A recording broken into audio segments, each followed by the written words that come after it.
ஒரு வழியா ஆறுமுகத்தோட தோட்டத்தில் உள்ள எல்லா வாழையும், கரும்பையும் வந்து அறுவடை பண்ணி காப்பாத்திர்றாங்க புயல்லேருந்து. அதுக்காக வந்து ஆறுமுகம் வந்து அவருக்கு ஒரு ரிங்கை ப்ரெசென்ட் பண்ணுறாங்க. ஆனால் ரொமான்ஸாக அவர் என்னென்னமோ சொல்கிறாரு, இது என் உயிர் அப்படி இப்படின்ட்டு.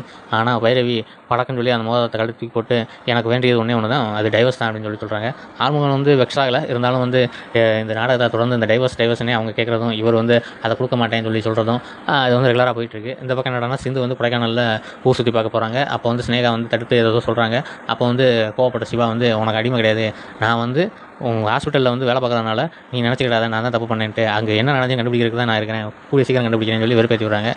ஸ்னேகாவும் வேறு வழி இல்லாமல், சரி நீங்கள் 2 பேரும் போகிறீங்களா போங்க அப்படின்னு சொல்லிட்டு அவங்க கோவமாக போயிடுறாங்க. இந்த பக்கம் போலீஸ்காரர் வந்து நம்ம பைரவியோட ஃப்ரெண்டு போலீஸ்கார் அந்த கல்யாணத்தை நிப்பாட்டினாங்க இல்லையா, அதுக்கு காரணம் வந்து யாருன்னு சொல்லி கண்டுபிடிக்கிறேன்னு சொல்லி இன்வெஸ்டிகேஷன் பண்ணுறாரு. அதுக்கு அந்த பழைய மாப்பிளையை கூப்பிட்டு வந்து, உனக்கு யார் மேலாம் சந்தேகம் இருக்குன்னு சொல்லி கேட்குறாரு. அப்போ எனக்கு வந்து மாறன் மேலே தான் சந்தேகம், மாறன் அவங்களோட ஆட்கள்லாம் அரெஸ்ட் பண்ணிட்டேன், யாராவது பண்ணியிருப்பாங்கன்னு நினைக்கிறேன் அப்படின்னு கேட்குறாங்க. அதுக்கு அவன் வந்து, இல்லை எனக்கு தெரியல அப்படிங்கிறாரு. இசக்கியை பற்றி என்ன நினைக்கிறேன் அப்படின்னு கேட்குறாரு. அதுக்கு வந்து அந்த மாப்பிள்ளை பையன் சொல்கிறாப்புல, எனக்கு அவரை பற்றி எதுவும் தெரியாது, ஆனால் வந்து நான் கோயிலில் வந்து நான் பேசும்போது என்னை வந்து மிரட்டினார், இனிமேல் வந்து என் ஒய்ஃப் காயத்ரிட்ட நீ எதுவும் பேசக்கூடாது அப்படின்னு சொல்லி அப்படின்னு மட்டும் சொல்கிறாரு. சரி, உன்னை கடத்தி வச்ச இடத்த எனக்கு கூட காமி, நான் ஒன்று பார்க்கலாம் என்ன நடக்குன்னு பார்ப்போம் அப்படின்னு சொல்லி நினைக்கிறாங்க. இந்த மாதிரி இந்த சீரியல் போகுது. நீங்கள் என்ன நினைக்கிறீங்க கமெண்ட் பாக்ஸில் கமெண்ட் பண்ணுங்கள்.